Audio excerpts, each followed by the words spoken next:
Okay. Hi, good afternoon. Hi, Jane. Hi, Ness. Hi, I'm Joshua. I'm looking at my PhD title is Sentinels over Progress. I'm looking at an episode in 1937 to 1940 where there was a proposal for an engineering department at Raffles College. I start with this. There was technological asymmetry in the late 1930s. We can talk about this more in the Q&A, but essentially what was happening is that there was a significant amount of technological development. It's not industrialized Singapore for sure, but it was still something. There were 600 engineers in Singapore. We had tin smelting activities in Singapore. One of two tin smelting companies was Asian, and they imported tin from 12 countries around the world, including Australia and as far as Alaska, and they re-exported these things. So it's actually a period where there is some amount of quote-unquote industrial-esque development. On the other hand, there were zero Asian engineers. What was happening in this period was that in terms of educational prospects, there were 4 levels of technical education. Singapore had only the 3rd level, and so basically there were 2 more levels on top. So this suggestion of a Raffles College engineering department was a possible mitigation to this technological asymmetry. This discussion is part of a broader Asia-Africa pattern in the interwar period, where technology as an exclusively European space was being contested in various colonies. I'm going to talk a little bit about my secondary sources, 2 in particular. The first is Daniel Heydrich's Tentacles of Progress. He popularized this idea of technology transfer. This phrase basically means, in his words, that there are 2 components of technology transfer. The first is a geographic relocation of hardware. The other is a cultural transfer, knowledge and practice around the technology. So, for example, if I import a microwave oven into Singapore, but I don't teach a Singaporean how to use the microwave oven, it is one component of that technology transfer without the other. The second intellectual basis of my PhD is Michael Ada's. His book is called Machines as Measure of Men. He's basically a very rare scholar. He's the only one of his genre. He traces the attitudes and ideologies towards technology transfer, and his main argument is that there's a trajectory of technology becoming associated with superiority, and this technological superiority gets associated with racial superiority. This whole thing I call it techno-racial superiority. It begins in the age of imperialism, and it accelerates significantly in the industrial period, industrial revolution, but it's finally damaged by 3 events. First was Japan's industrialization in the Meiji Restoration, 1880s. Second was Japan's defeat of Russia in 1905, and the final breakage of this techno-racial superiority was World War I, where the West was aware of their own hubris, even as a technological society. So this positions the 1930s, my PhD, as a liminal period. Since technological racial superiority is discredited by 1918, the period that we're looking at is basically a space for discussants to figure out where they stand on whether Asians have the capacity for technology or not. So this leads us into my first 2 chapters. They are twins. The first 2 chapters discuss 2 groups that were surrounding the idea of the RCED, Raffles College Engineering Department. So I use RCED from here. The first group was proponents. The second group was detractors. So Chapter 1 is about the proponents. The first thing is that they were a surprising group because they comprised Europeans and Asian elites. They understood that a boundary continued to exist, separating the Asian from engineering. That's because there were several statuses and meanings attached to engineering. One of these things was that colonialism and engineering went together, because engineering enabled colonialism to continue an extractive relationship. And basically there was this very popular book in the period. It's called Engineer Around the World.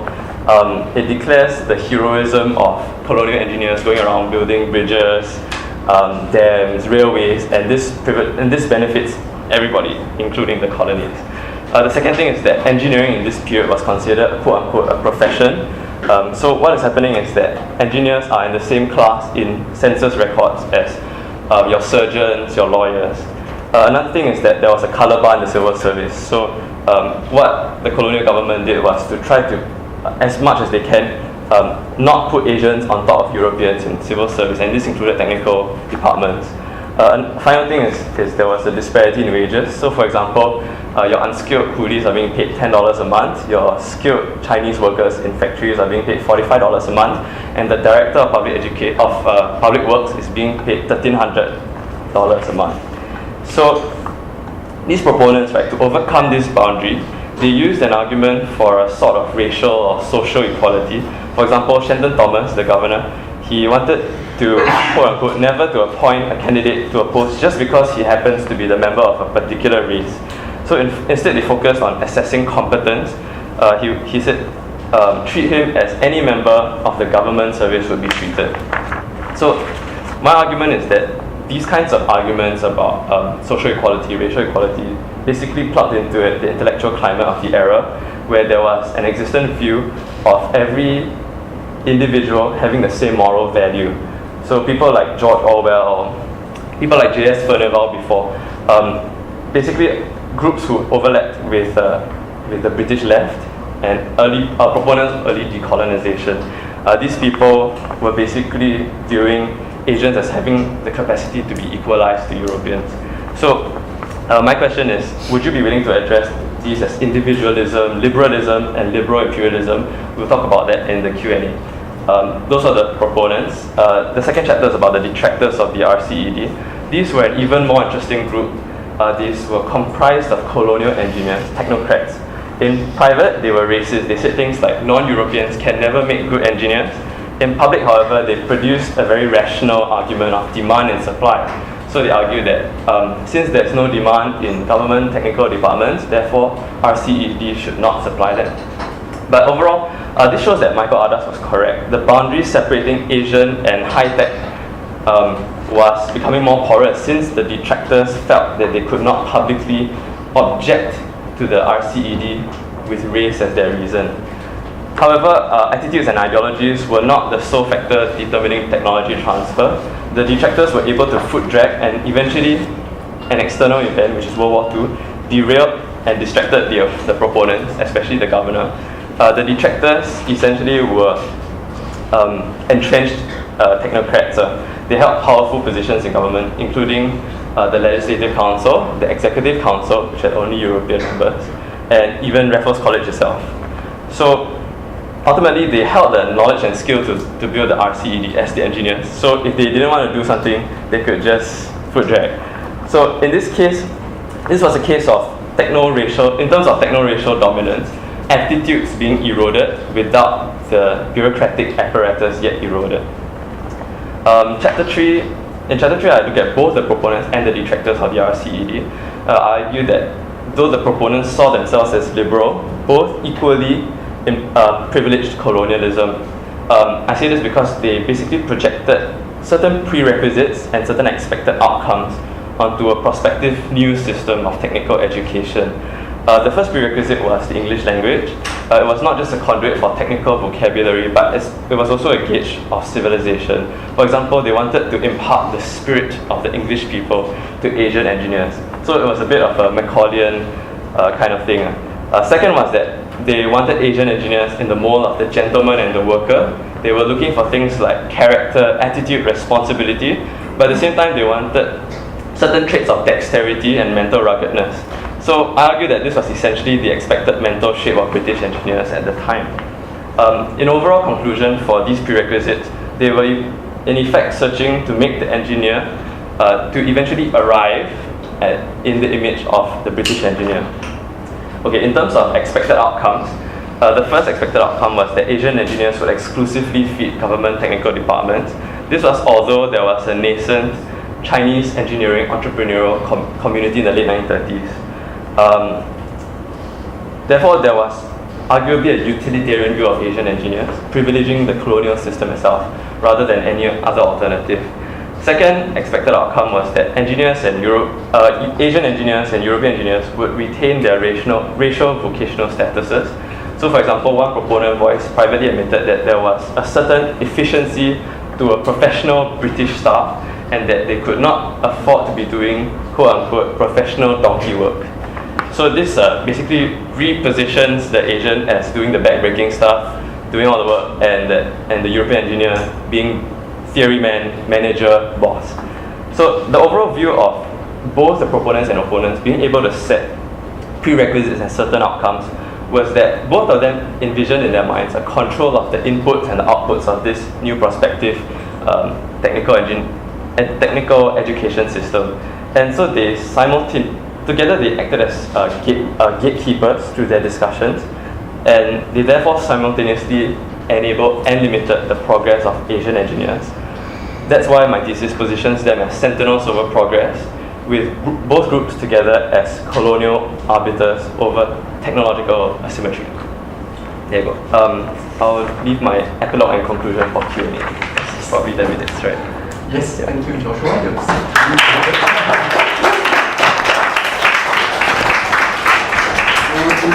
The conclusion that they found was the engineering school created? No. Yeah. Basically what happened was that the opponents were able to foot drag. The colonial engineers basically did nothing about the Raffles College engineering department. They did not build it, and this is the late 1930s, so World War II is around the corner. Shenton Thomas, he's supposed to be the super proponent of the program, and what happens to him is that he gets engaged in World War II, and engineering education just gets left behind.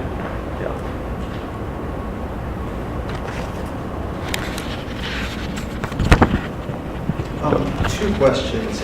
One, where's the language of technological asymmetry coming from? I mean, is it yours or is it someone else? Can you just tell me why you're choosing to use it? Because obviously it implies a certain kind of critique, and I'm trying to figure out how far you're going to carry that. Sure. Two, this is both a suggestion and a question. You kind of hint a lot about what your engineers might do without really telling us what they would have done had this actually happened. Like you said, there's tin smelting, but it's not industrialization. They might end up in government technical departments. Will you be able on the back end to actually tell us what your engineers, in terms of practical everyday tasks, would or might? I guess what I'm trying to suggest is you might want to disaggregate engineer as a category and start, like engineers has a great deal of diversity within it. You might want to unpack it and begin to tell us like what they're actually doing materially on the ground. Okay. And can you do that? Okay, I'll answer the second question first. In terms of engineering, yes, it's correct. It's a very big category. In this period of time, there are three main types of engineering: civil, mechanical, and electrical. So what happens is, if you get educated in civil engineering, most likely you're going to be doing things like going to the public works department, building bridges, building clock towers, helping architects build their buildings, handling drainage, which is very important concern of the colonial period, malaria, etc. So those are the kinds of things. If they go to government departments, PWD is one of them. Another is Post and Telegraph Department. In the 1930s, there were about 10 submarine cables in Singapore radiating around the region. So it's basically internet before the internet, and there were connections to India, to the Dutch East Indies. Yeah, so they would be maintaining these submarine cables and your electrification, St. James Power Station, these things. In terms of local engineering enterprise, most of them were, like I said, involved in tin smelting, rubber manufacture, Tan Kaki and his group of entrepreneurial friends doing things like newspaper printing, etc., which would require one or two engineers for sure. Yeah, the first question about technological asymmetry, yes, it is my word. It's basically an attempt to start at a point that shows a problem and to show that essentially what was happening is that around the world, Northeast Asia, Africa, Southeast Asia, there were these similar state of affairs where you had colonial technology, whether it's Japanese, Dutch, British, in effect, and colonial experts running these technologies, but they were not yet giving control over these things to indigenous native populations. So I'm basically summing up that arrangement in the terms technological asymmetry.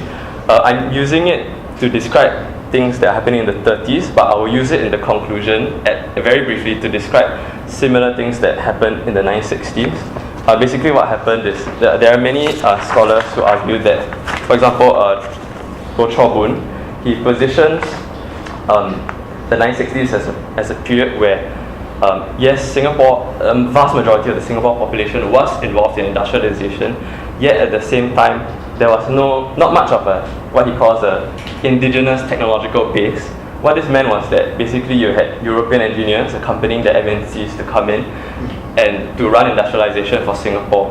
Another rarely known fact is that in 1958, Singapore lost its engineering department to Malaya, to Pantai Valley.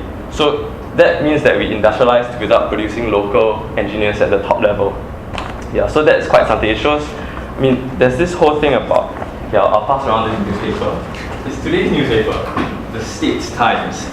And it basically, eminent engineers to form academy, stellar role. Singapore's rise from colonial port to global city is due in large part to the effort of its engineers. So it's this claim that Singaporean engineers did it. Singaporean engineers, they're retroactively imposing this heroism back into the 1960s, where in fact it was more like expatriate engineers doing things. So if you compare the 1930s, this is basically my so what aspect. If you compare the 1930s and the 1960s, there were similar technological asymmetries. Yeah. That's how I'm going.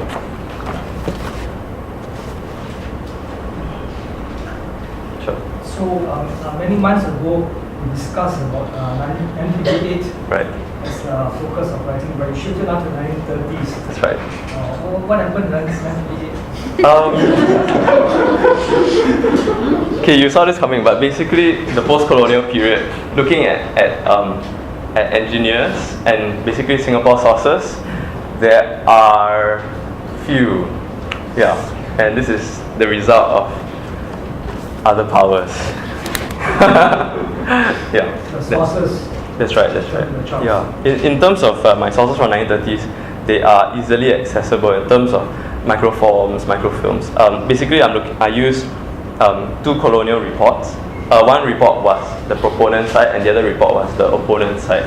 Yeah, and I basically did close readings of those two reports, accompanied by peripheral records from like CO273, Legislative Council proceedings, Straits Settlements Blue Book, Straits Settlements Gazette, administrative records of the municipality.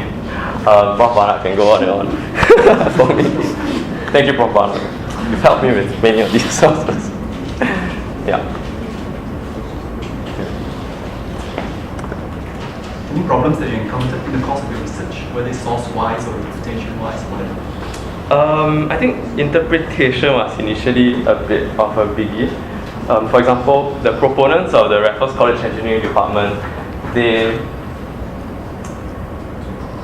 have antecedents in places like India, for example, and India and Malaya are connected through the ACEC, the Advisory Committee on Education in the Colonies. So basically, this ACEC is a body that connects Whitehall, the metropole, with Singapore. And what it does is it allows colonies to exchange information on education policy without directing it top down.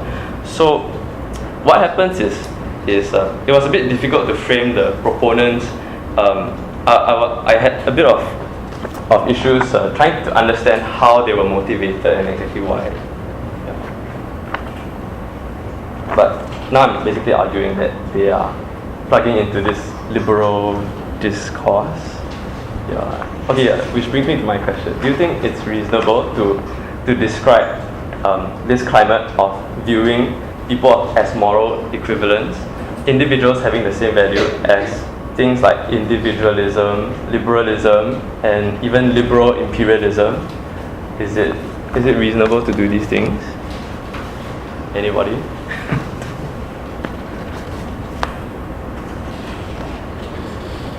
I think there's not enough reliable data available for us to answer the question, or for us to make an evaluation based upon what you presented. Okay. You hardly mention any names. Right. further of the Westerners, and definitely no names among the Asians. So we are talking about very anonymous Okay. people. Had to do that because of time constraints. But okay, in terms of the British left, there were various disparate groups. People who were variously labelled communists, socialists, anarchists, etc. One of these people is George Orwell, who is very critical about colonialism, and he was basically a champion for Asian equality, colonial equality, which I have seen various books labeled as liberal imperialism. So it's just a constructionist, reconstructionist kind of So on thing. that note, perhaps, we can explore this further with individual lecturers and Okay. Shall we move on to the second presenter? Okay. Kafu. Thank you.